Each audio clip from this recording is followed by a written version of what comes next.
Okay, because you guys are probably going to wonder this, I'm on the floor because it's been so long since I recorded a video. I physically can't find my tripod anywhere and I'm not about to tear the house down looking for it. So let's just get that straight.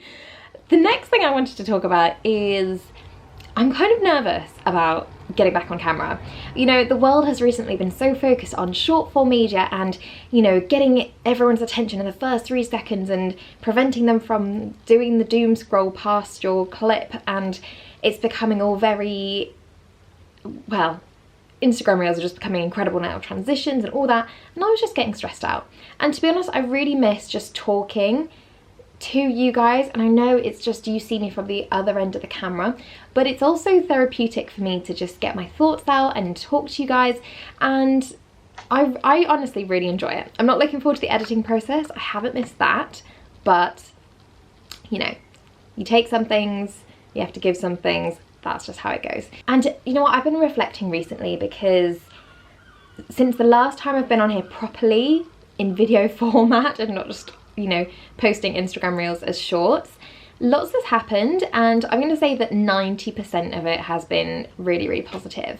Before that, you know, I kind of tried to do vlogs, but I was very centered around giving tips for people looking for teacher jobs. I was very centered around helping trainee teachers get into teacher training programs, and I kind of lost that direction a little bit. And I want to come back to that because it's not only about those applications. We want to think of the teachers afterwards. And I don't know if that makes any sense, but I just don't want to think of people as like, right, I am doing my application, I'm going to submit it, I'm going to be an interviewer, I'm then going to be a statistic of success, da da da da. There is also a huge part of teaching that is about the person, the actual teacher, their well-being, their lives, their hobbies outside of work, their work-life balance. There is so much that goes into it. And because of my mixed journey through throughout teaching, I don't want people to just think it's really nice, smooth sailing and you're going to enjoy everything, because there are things that you're not going to enjoy as much.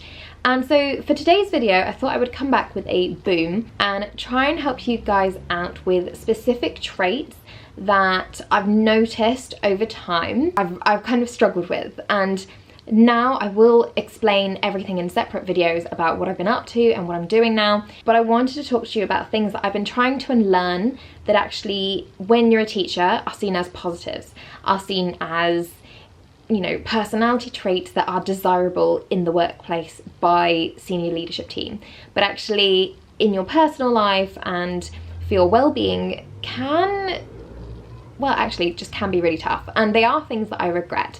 So I'm just going to keep it simple. I'm going to keep it to 3 things, and when I speak about these 3 things, I want you guys to reflect on your own life and think, oh, do I do that? Is that me? Do I relate to this? And actually, in the long run, can I see this having a negative impact on my life? Because one of the important things is, yes, sadly, money makes the world go round. We need money to survive, yada, yada, yada.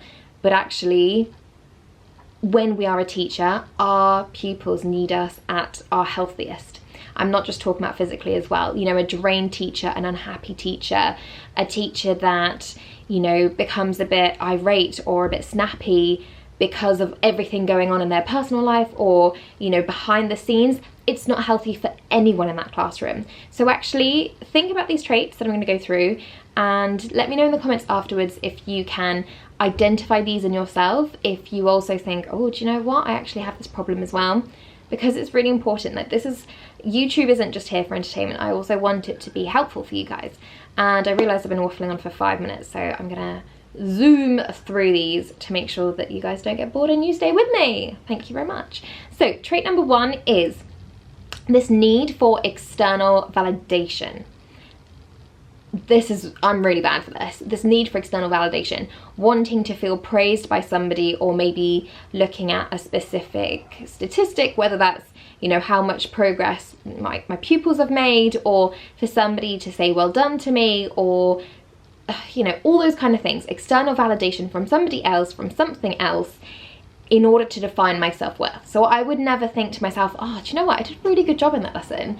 You know, they were engaged, they did well, da da da. I wouldn't believe that. I would never talk to myself like that or believe that myself unless somebody were to pop in and maybe later on go, oh, do you know what, they were really settled today, and I know that was quite a tough lesson, so well done you, like that was really good.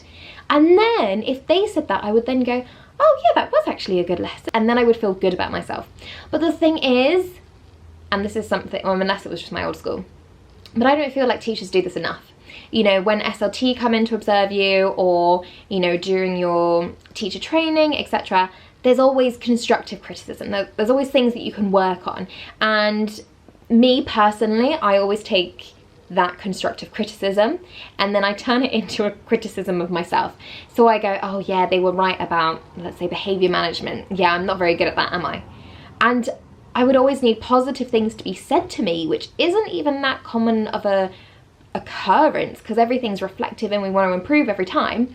So I would really start to feel negatively towards myself, which in turn affected my confidence. So what happened is, after a while, even though I knew internally, really, I knew I was getting better as a teacher, I was more confident, I was getting better results, my behavior management was just excelling, my class was settled, etc.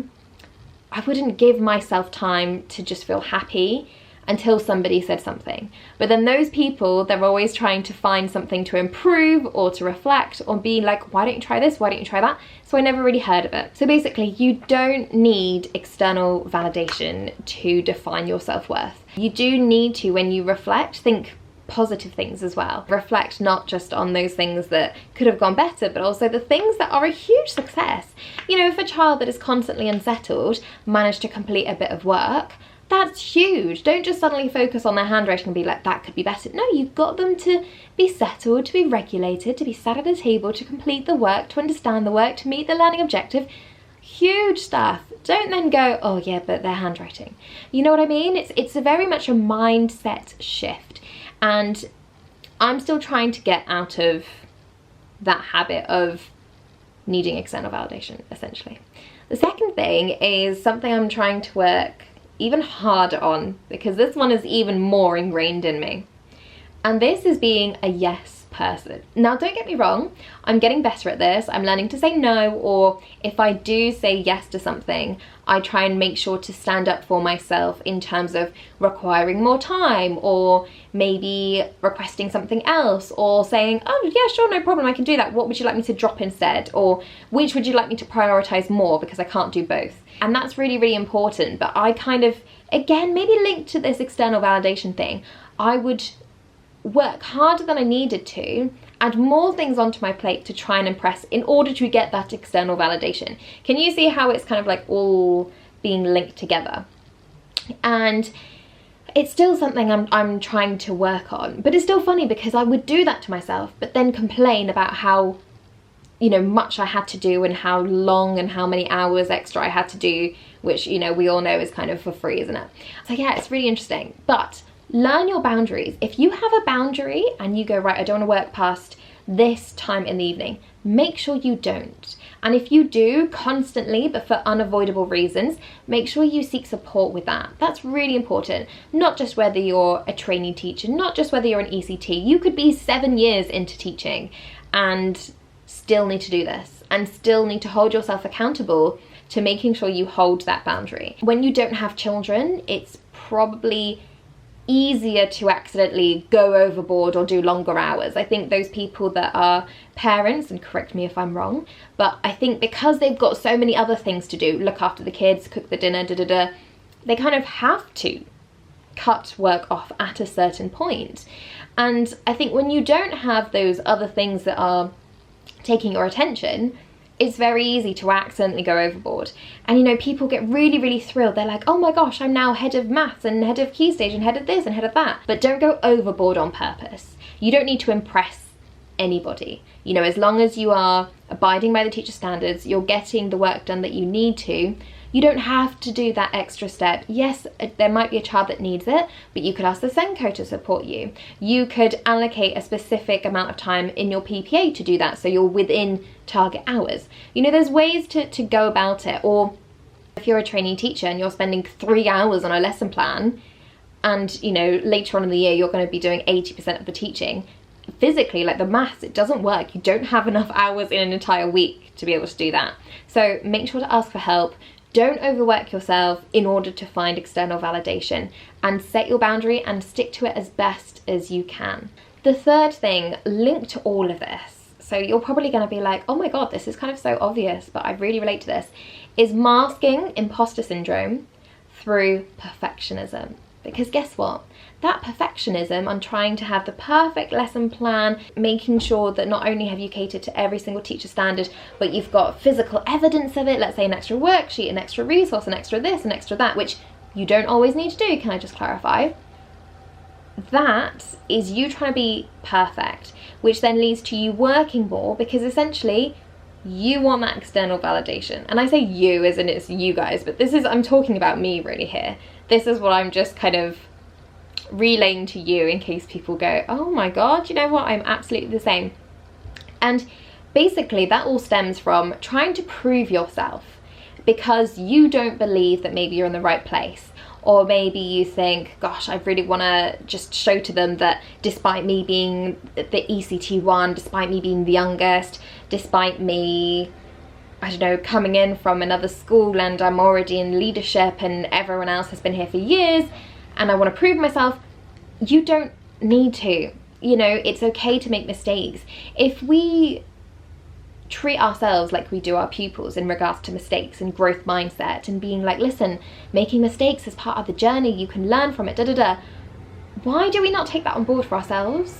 I mean, I don't know about you guys, but I'm kind of there like, oh my god, I've made a mistake, I'm so embarrassed, I'm going to apologise, I'm going to write an email, I'm going to now do something extra thorough for the next thing to kind of prove myself.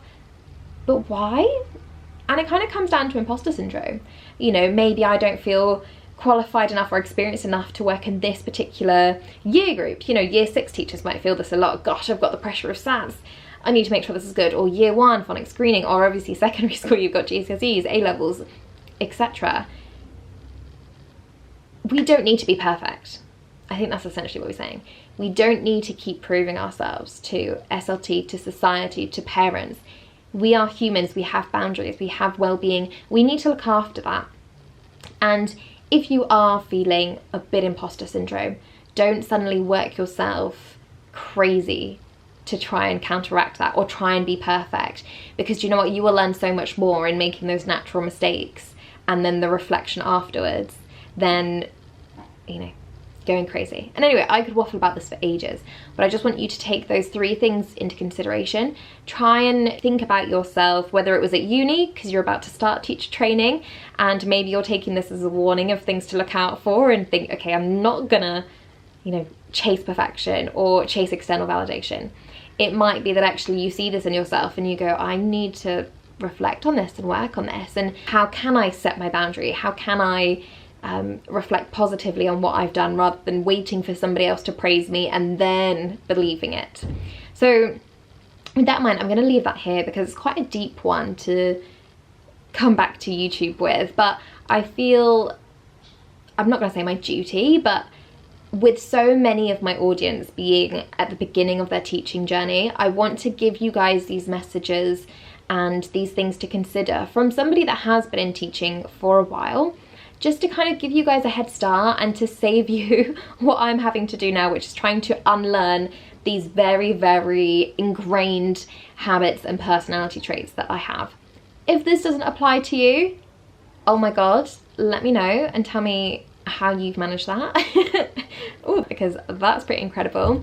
Stick around for more teaching related content in future, as well as some more lifestyle and personal bits and bobs ingrained in there. And thank you so much for watching this after such a long time. I appreciate you, and hopefully I will see you soon. Don't forget to subscribe and then you'll be notified when I next upload. Bye!